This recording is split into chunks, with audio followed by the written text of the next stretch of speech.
Everyone, and welcome to another episode of Let's Code Duke Nukem, where we aim to recreate the original EJ action platformer, released in 1991. So now that we can run around, jump and fall, it is time to replace our placeholder graphic with the actual sprites of Duke. So first we'll show a static non-animated version that will show the various states that he can be in, such as standing, walking, jumping and falling. And once we get that going, we'll animate the walk cycle to really bring Duke to life. Let's get into it. Okay, let's start by reading out Duke's tile set, so we can see how the tiles are laid out. So what we will do is we will add a throwaway function, a static void main, in which we will loop through all the man tiles. So let's go for int. There are 5 files, 0, 1, 2, 3, 4. So let's read in these tiles. We need to instantiate the loader.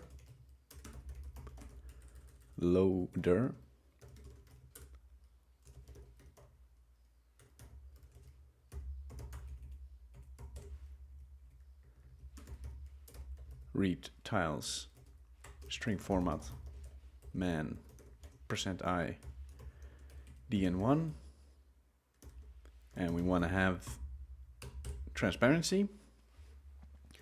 Then we want to go through each tile.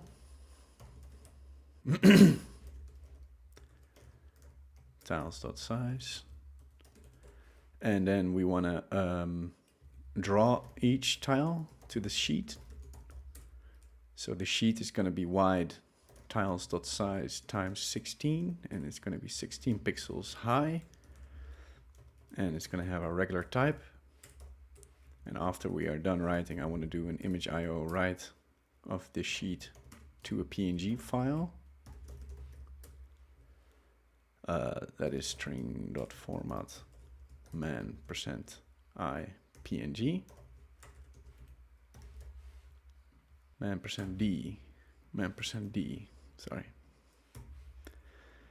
And then here we want to just draw the individual tiles to the sheet. Draw image tiles get j. And then j times 16, 0, null. Okay, I expect this to public static void main. Okay, I expect this to dump out all the graphics for Duke. All right. So here we can see that Duke's walking animation is the first one. That starts at 0 all the way to the left. And we can see that we're laid out. The tiles are neatly laid out together. So each walking frame here is 4 tiles. Top left, top right, bottom left, bottom right. So let's keep track of these numbers in our graphics file. So let's say walking left is 0. And then here we can see that walking is 4 total frames of 4 tiles each. So that's 16 tiles. So walking to the right starts at tile number 16. And then we have jumping to the left, which then starts at tile 32, I'm guessing. Right? Because we are 4, 8, 12, 16, 20, 24, 28, 32. Yeah, jumping to the left starts at 32, jumping to the right at 36.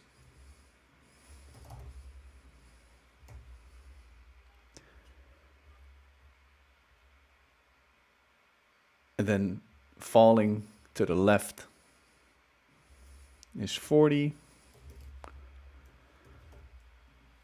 And fall right is 44. And then there are 2 tiles there that don't seem to mean anything. So let's go to man 1. So here we have standing to the left and the right. And so there are 50 tiles in each sheet, and we're going to load them up all sequentially one after another. So stand left is then sprite 0 in the second sheet, which makes it sprite 50 for us. And then stand to the right will be 54. Now, these remaining graphics here of the somersault jump and the grappling hook here, we will we'll analyze those later once we're good and ready to actually pick up those items. These are power-ups in the game. Yeah, shooting while grappling, and then here is the flip up. And these might be interesting a bit sooner as well, the graphics that indicate if Duke is hurt or not. And this last sprite sheet, we don't even have to read it in because it contains unused sprites for the game, including an alternate colored version of Duke with his red shirt. Alright, so now that we have all these indexes here, we can start by drawing Duke. And let's just begin by reading in the actual tiles. So let's go back to the resource loader. We don't need this static void main anymore. We'll take a copy of this read tiles method here. And we will replace all the back references with man. Nope. This is not going good. There we go. And as said, man4 is one that we don't need, so let's just skip that one.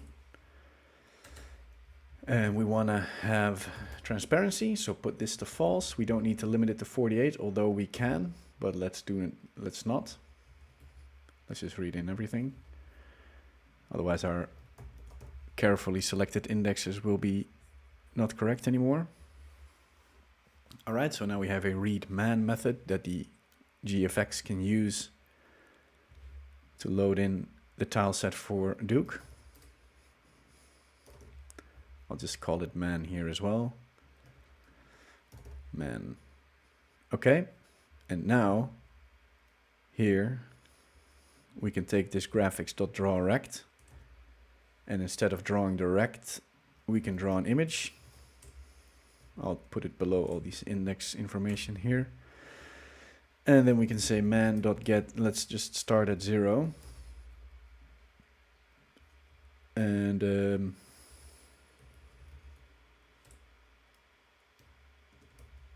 let's put it to null, the observer. So we said that each frame of Duke comprises of 4 graphics, and they're laid out sequentially. But we need to offset it. So this is the top left. This will be the top right, so we need to increase X by tile size. This is going to be the bottom left, so we need to increase Y by the tile size. And then this is going to be the bottom right. We'll see if we can get this into a nice little loop later. But for now, let's see if we can see Duke. Let's switch over to Duke's main class. Okay, and here we have Duke's first appearance in the game. Pretty cool. All right, so now we want to look the other way. So for that, we will introduce a new concept for us, an enum, and we'll call it a facing. And Duke can face either left or right. You could also introduce a boolean for this that says like boolean left, and then if it's false, then it implicates facing to the right. But I like doing an enum. It's more explicit that way. So let's give Duke his facing, private facing. And then let's make a, I don't know, like a reset method here, which we will probably call also when Duke dies. And let's give him a facing to the left. And here we should also initialize starting coordinates and all this stuff. But we'll do that later. Okay, so let's create a getter for this facing. So let's go here, get a facing, so that the GFX can use this facing. So let's say int base is a facing, Duke.getFacing. Oh, get facing, yeah. Get facing is left. Then we want to have sprite 0, and then to the right. So for the walking animation, we said that we have 4 frames of 4 tiles each. So let's just offset it by 16. And let's refer to the base here, base +1. base +2 and base +3. So let's go to this switch level, and that says Duke move to. So we'll call the reset button here. But let's make Duke face left and right using our keys. So we can remove this delta X left right stuff here. So let's keep the delta Y stuff for flying across the level. So if the key handler is left, then we'll say Duke dot move to the left. Else if the key handler is to the right, we'll say Duke should move to the right. And then let's create this move method here. Let's put it just before the jump. I don't know, makes more sense to me that way. All right, so if the facing does not change, so we are facing to the right and we intend to move to the right, then we can say like, all right, let's give you a velocity. So when we want to move left, our velocity x becomes -8. And if we want to move to the right, our velocity x becomes 8. And if we're not facing in the same direction we want to move at, we just update the facing. So this should indeed flip Duke's face around. Okay, so now that we have our facing and we start to draw Duke, we can draw the remaining frames. So to do that, we'll introduce the state that Duke is in. So we have a stand state, we have a walk, we have a jump, and we have a fall state. And more states will add it here for the grappling and for, what was the other one? Somersaulting. I guess that's jump with boots. But okay, so for here we say like we have our state field. And then here we'll make a set state and a get state. And then in our reset function, let's make the default state be standing to the left. Let's go to our graphics that should take the state into account here. So let's make a big switch here for now, because I'm not too sure if we keep this stuff here, because this render function is starting to become way too big. But okay, so let's say we have a case for standing. That was frame 50. Int tile base or something. Tile index, I don't know. So we have standing, we have walking, that was 0. Jump was 32, and fall was 40. Okay, let's disregard our direction for now. Okay, so now we need to go into all these states appropriately. So that means that let's start by moving to the left and the right. So what we'll do is in our Duke Nukem class here, we have our move with facing left and right.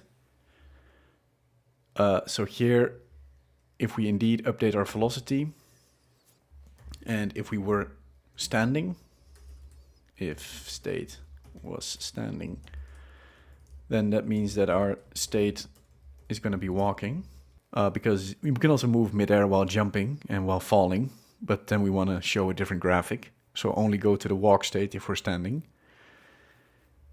Jumping, I guess if we can jump. So when can we jump? When our state is either standing or our state is walking. So we don't need the touchdown flag anymore. Let's set the state to jump.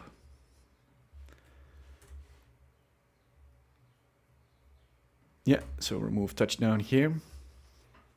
So if we can jump.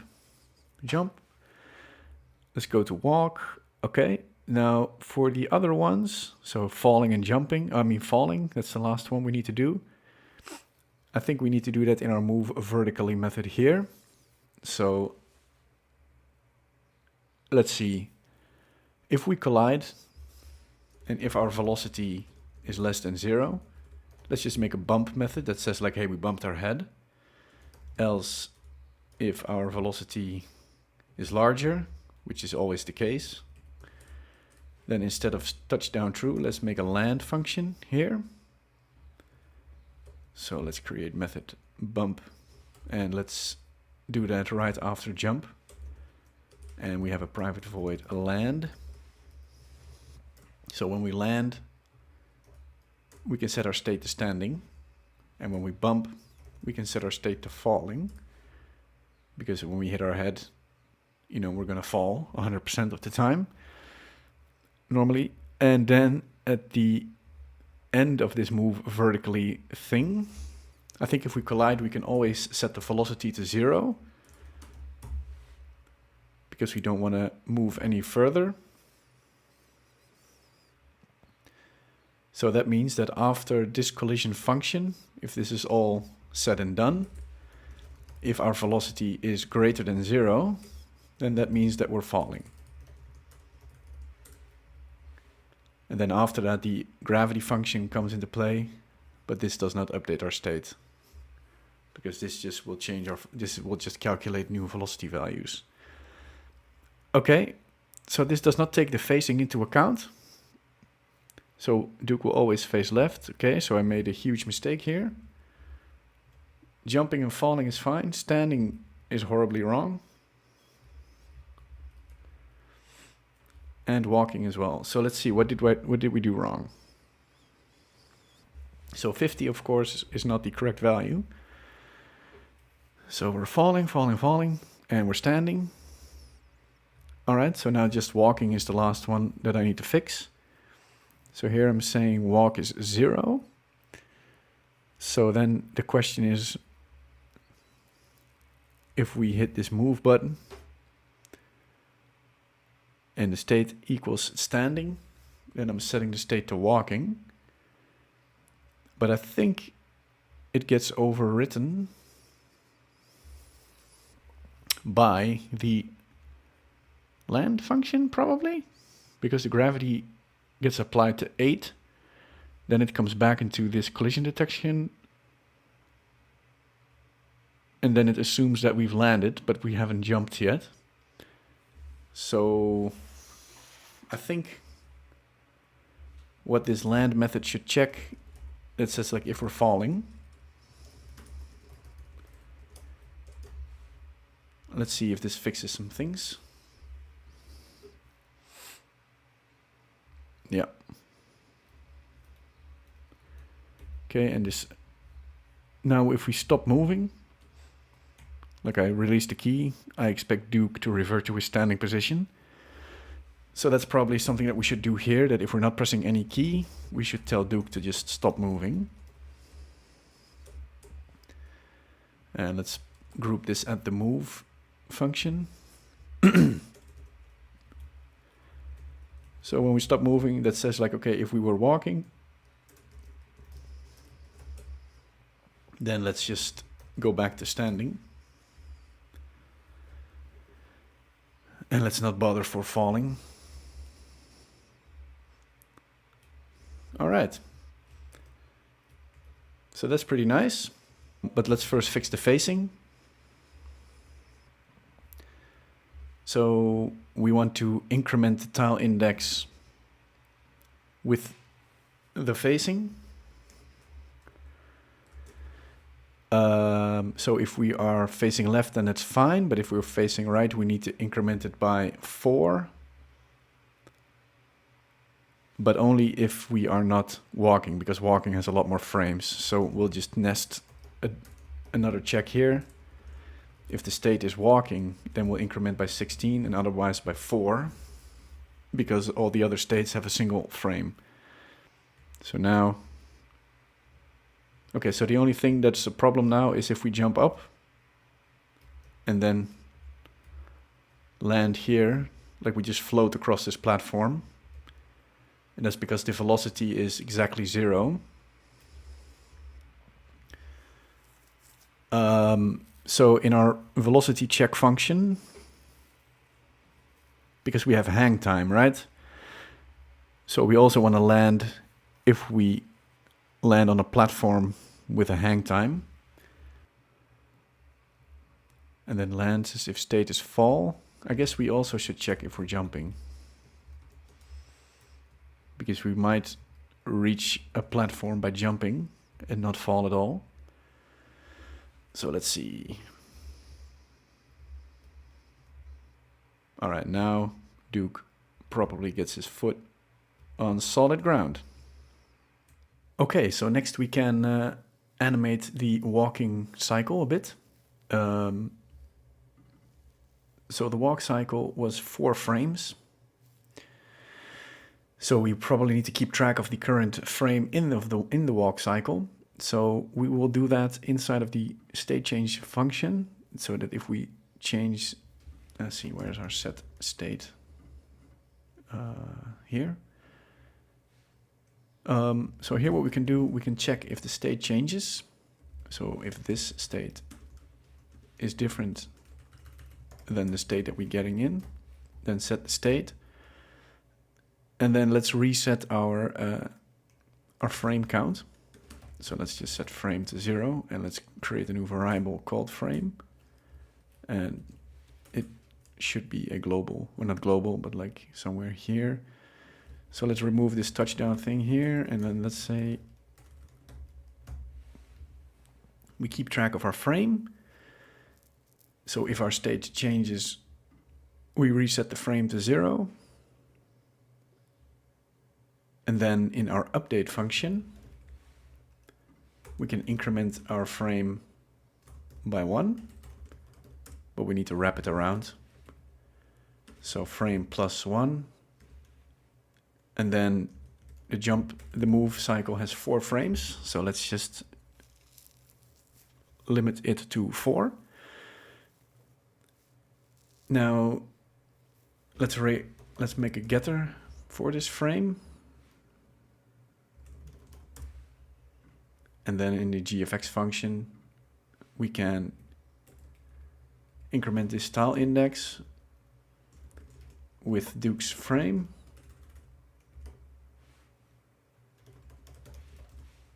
I thought I made a getter for this frame. Yeah. Oh, Duke get frame. And we need to multiply it by 4 because each frame is 4 tiles.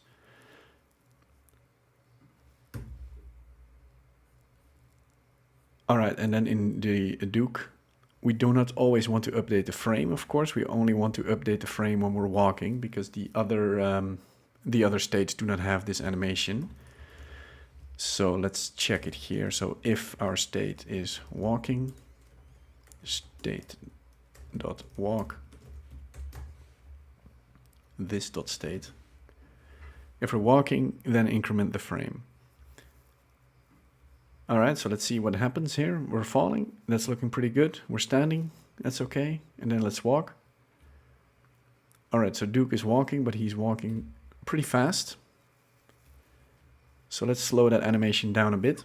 Let's make it twice as long. So let's say that one walk cycle is 8 frames. Then we need to take that into account here. So let's divide this by 2. So this means that the walk frame will update every other frame, basically. So this should slow it down by half. All right, and this looks a bit more closer to the original. Now this, of course, all this hard-coded number stuff isn't very pretty. And then checking if we're walking to update the frame. So I think we need to introduce some more global animation stuff in a future episode. Because, like, for example, this tile here should also be animated, and these lights down here should also be animated. But we'll do that in a future episode. Right now, I think I'm pretty happy with how this works. Let me just extract some of these functions here to some private functions to make this render method less big. So let's make a clear screen method that will paint everything black. And let's pass in the graphics used to clear the screen. Okay, we have a flip and we have a bounding box method here. Private void draw bounding box. This needs the game state plus the graphics. Duke is game state get Duke. All right, so let's draw the bounding box, game state graphics. And here we have the backdrop, which is part of the level drawing. So let me just extract this whole function, extract method. And let's call it draw a level. And here we needed to do the clear screen. So we have this draw level function. Let's move that below the clear screen. And then finally, let's make a draw Duke method. Yeah, let's just take this all the way down to here. Clear screen, draw level, private void draw Duke. And what we need is the game state plus the graphics. Okay, now I think I'll make some different functions in different classes later. But this episode is taking a bit too long now anyway, so let me just... But now this render function is at least a bit more clear on what it's doing. It's clearing the screen, drawing the level, drawing Duke, and drawing the bounding box for Duke. Okay, so let's check it out.